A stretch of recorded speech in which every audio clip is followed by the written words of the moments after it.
នេះគឺជាតន្ត្រីប្រចាំភូមិជំនួសចាស់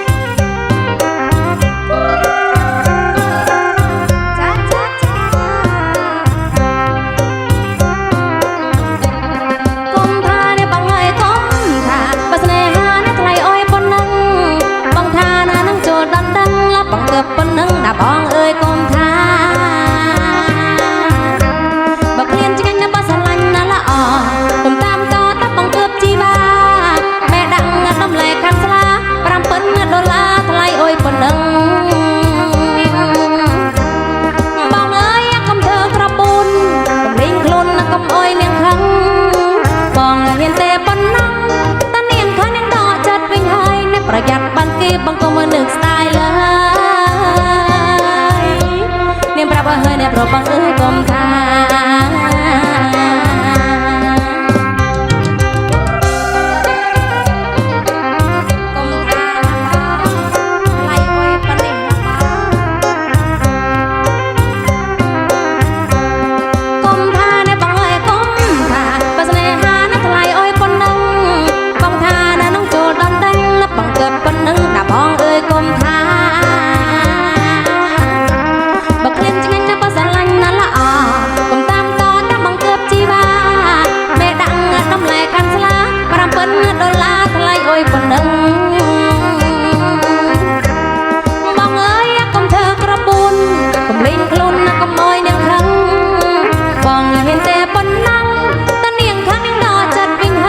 ប្រយ័ត្នបានគេបងកុំមកនឹកស្ដាយឡើ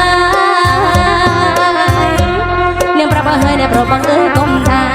នាងប្រាប់ឲ្យអ្នកប្របងអើយកុំថានាងប្រាប់ឲ្យអ្នកប្របងអើយកុំថា